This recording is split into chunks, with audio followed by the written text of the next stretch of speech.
I'll read it because sometimes lyrics are hard to catch in a song, but I walked the long road till I found each step took me further from where I was bound. And that's what this is about, isn't it? Like our life, walking into freedom, stepping away from those things. I love that line. It was really good. So good morning. It's really good to be back. Good morning. Good to have you. This is like another home to us. So John and I were binge watching a television show over the Christmas break, because that's what you do when you have time off and you just want to relax. Find a show and just power through it. We did it. Anyway, there was an end of an episode, and these few words jumped out at me. One of the characters said, "Computers crash, people die, relationships fall apart, and sometimes the best we can do is breathe and reboot." Yeah, right? Breathe, take a deep breath and reboot. So in my own words, I might have said it, things fall apart. Horrible things happen. Life doesn't go as we planned. We get stuck. And sometimes the best we can do is breathe deeply, release it, and create something new, right? And I think that's what this time of year tends to be about for many of us. Like, okay, what's this new year gonna bring? What am I gonna make of it? And so it's a chance to let go of what's not working in our lives and then to create some new things. I think probably most of us have spent some time thinking about that over the last few weeks. So I faced a couple of things this year that I would call major life crises. Anyway, one of them wreaked havoc on my perception of my worth and my value. You know how things do that? They come in and you start to question that. It drugged me into, the other one drugged me into feeling fearful and like I was a failure in some things in my life. And I had a choice, as we do with all things that come along our path, to decide what I was going to do with those things. Because we can make the choice, and sometimes we do this for a few days or a few weeks or a few months where we just get stuck in it. And we get kind of wallow in that victim mentality. It's very easy to do. But I had a choice with both, and I chose to take a deep breath, to work through the process of releasing some things, and to decide what I was going to create out of that experience.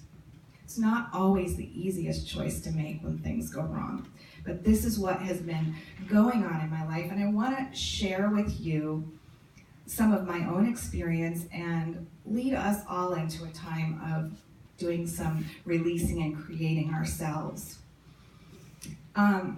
So I've never, probably this has been the year where I've been most aware of the power of our mind. We've done a lot of reading and studying. I've taken a couple classes, but it's that life experience that really is the best teacher, isn't it? Unfortunately, there were times when I also realized the power of the mind in that negative way, where we fixate on something, on the pain. We feed our souls with a bucket full of lies, and we just get trapped in that. But I had learned also the beautiful power of allowing my mind to heal itself. And so 2 Corinthians 10:5 says, "We demolish arguments and every pretension that sets itself up against the knowledge of God. And we take captive every thought to make it obedient to Christ." So metaphysically, it might say something like this: I release every error thought and every argument in my mind that is in opposition to the truth of my oneness with God. I align my thoughts with truth. I know most of you are probably familiar and maybe utilize denials and affirmations as part of your spiritual practice. How many could say, like, I've done that occasionally? I've really worked on utilizing denials and affirmations. Okay, and some of you it may be a daily practice. Some of you it may be something that you fall in and out of as life throws things at you. So I'm going to do a quick review on what those are. We'll break them down, and maybe you can participate with me on some things. I'm going to review the basic principles and definitions of denials and affirmations. I'm going to share a couple of the ones that I wrote for myself this year as I worked through these things. And then I'm going to, at the end, lead us in a time of meditation where I hope that you will be able to experience writing your own powerful denial and affirmation for just maybe one area of your life. So first of all, let's look at denials. Does anybody want to try to give me a definition for what you would consider a denial to be? No. Anybody? Well, when I first heard the concept of denial, I kind of put up a roadblock because it's hard for, my initial reaction, knee-jerk reaction, was you can't deny that bad things happen, they just do. But that's not actually what denials are. A denial is the ability to release old negative thoughts, feelings, attitudes, or incorrect beliefs. It's about releasing. It's not about suppressing them or ignoring them or pretending that these challenges didn't happen. It's about releasing them. As a matter of fact, in order to truly utilize affirmations and denials, we have to look at those thoughts and feelings. We have to face them, name them. Self-awareness and self-knowledge are really helpful. So that probably one of the most damaging things is actually suppressing. Denials are not about suppressing your feelings. It's about acknowledging them and then releasing the energy or the power that we've given those destructive thoughts. So call it whatever you want in your life: error thinking, negative thought, lies, the voice of the inner critic. But Charles Fillmore talks about letting go, and he says this: the simplest, most direct method is to withdraw from them the life and substance that have been going to feed them and let them shrivel away into their own nothingness. So let's talk about that. The simplest method is to withdraw what's been feeding that negative thought, that error thinking. Thoughts only have as much power, life, and force as we give them. Yes? It's hard to admit that, but we are the ones giving them that energy. So a plant requires sunlight and nutrient-rich soil and water for living. And we give those things and it grows, correct?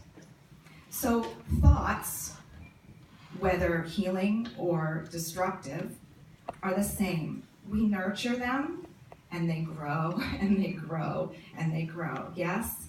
May start with the simplest little, difficult situation that somehow before you know it, you are in this, rabbit wheel, or what do you call it? Mouse wheel, like a hamster wheel. I'm like, what animal does that? A hamster wheel of thought that just gets out of control. I'm the most horrible person. I fail at everything. I blah, blah, blah. You know how it goes. It may be this one little thing, and before we know it, it's just this snowball. Because we fed it, we've given it energy, we've sat with that negative thought and allowed it to grow. And so those thought patterns shrivel up and die when we stop giving them our undivided attention. When we stop repeating them over and over in our mind, they begin to die. We withdraw the source of life. The source of life for a negative thought is thinking it, allowing yourself to hash it over and over again in your mind. Charles Fillmore also says, a denial is a relinquishment and should not be made with vehemence, forcefully. Make denials as though you were gently sweeping away the cobwebs.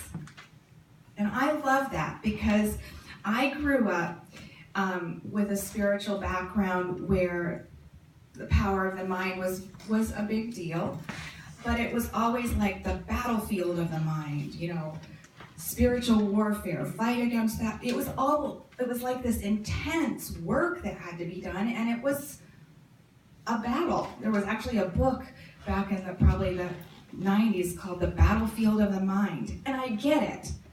The principles are true, but what if we just looked at it as gently sweeping away the cobwebs?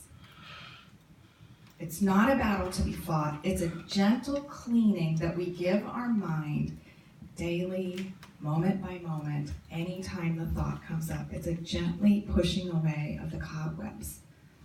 When we make a denial, we use words like, I release this thing. I give it no power. I let go. Those are the words that we use surrounding denials. Affirmation is the ability then to realize a new, higher, or more correct thought, feeling, behavior, or attitude. In Paul Hasselbeck's book, Heart-Centered Metaphysics, he says, affirmation is the great yes power of the mind, the great yes. Eric Butterworth says, the affirmation is not to make a thing true, but to prepare in consciousness the way of releasing what is already an eternal reality. That truth already exists. The affirmation is to prepare a way of releasing it in our lives. Affirmations train our minds into right thinking or belief. They develop new habits of thinking, and they bring new unformed ideas into visibility for us. So when we, again, just like the denial, when we care for that affirmation, when we nurture it, when we give attention to it, it grows. So that is why repetition is super powerful with denials and affirmation, because with both negative and positive thoughts, repetition feeds them. So if we use affirmations and denials repeatedly, each time a thought is not in alignment with our good or what we desire, we speak that out, over and over. The more often you present to your mind a proposition that is logical and true, the stronger becomes that inner feeling to you. If the denial is sweeping away of the cobwebs, the affirmation, I like to say, is bathing your mind in truth. Yes? Washing your mind in truth. We sweep away the cobwebs, and then we wash or bathe our mind in truth. And this is because we are co-creators. Yes, we have this creative power. The artist, this is the artist speaking to you, the artist in each of us has the power to access the divine within, the creator in each of us. We have that creative power to access the divine within, to write a new story, to paint a new picture, to sing a new song about our lives. We have that co-creative power. Proverbs 23:7 says, for as a man thinks in his heart, so he is. That's it. Create begins with the idea. The idea in our mind, the thought in our mind is the beginning of creativity and growth. Every idea, every new endeavor that you've ever had, every grand adventure, everything you've created in your life began with a thought that is then carried into a place of belief and action, and really where you stand anchored and grounded in that as your truth. In the beginning was the Word. In the beginning, I spoke this thing and it came to life in me. We hold that same power because we believe that we are one with Christ, that the Christ Spirit is in us, the same Spirit that raised Christ from the dead, all of those things that call us into our power. I'm going to spend a bit of time sharing some of my story from this past year and sharing some of the process I went through in writing denials and affirmation. And it's not just an easy thing. It was really challenging to me. I had to break through some mindsets that I had about denials, especially because I had it in my mind that a denial meant saying something's didn't happen. But it's not that it didn't happen, it's that I'm releasing it of its power. So and you'll also, I'm sure you know this from experience, this one thing can happen, this struggle with a relationship, this tension in your life, and you can start this process of realizing there's a lot of error thinking, but what I started to realize is like, this isn't new thought in my life. This is thought that I've had for a very, very long time, and it is just this circumstance that is really bringing it to the forefront in my mind. It made me aware that some of the error thinking that I had for a very long time about myself, and it was just this situation that made it feel so predominant in my life. In the middle of pain, I knew I couldn't ignore this. I couldn't ignore the fact that these things were coming up in my life. I had to look it in the face, acknowledge it, call it what it was, and then choose to heal myself. So the denial and affirmation that I wrote earlier this year went like this. And as simple as these may sound, the background of working up to putting it into simple language is a little more complicated than it might seem, because I had a great teacher this year that worked me through that process, but all of this stuff, you think this is it, and then you get down underneath it and find the root of what that error thought is. What is that? What is it underlying? Go deeper. She can say, go deeper. Okay, that's what you're saying, but go deeper. What is under that? So here is the one that I have repeated and repeated for most of this year. I release all thoughts of unworthiness and insignificance. They no longer have power over me. So that's the denial. I release, they no longer have power. I let it go. And then the affirmation comes in after that. I am valuable and significant. I am safe and loved. So every time, I posted this in my bathroom. I'm an artist, so I painted it and wrote words over top of it. I put it in my bathroom. I put it in my meditation room. I had it memorized because it's short and powerful. And every time thoughts that would come that would be the opposite of that, I would speak this to it. I release all thoughts of unworthiness and insignificance. They no longer have power over me. I am valuable and significant. I am safe and loved. Over and over. It began to heal me, and it's still healing me. Because you don't stop feeding the plant, right? You don't stop giving it water. You start to see the leaves wilt, and you're like, I didn't water you this week. So I start to feel myself wilting, and it's like, back to it, back to this affirmation. So the next area of my life that I was struggling with was in business. And I was feeling very unsuccessful, I was feeling like a failure, and I was kind of wallowing in that. I had been very successful at building several businesses, and I was watching one of them just kind of disintegrate.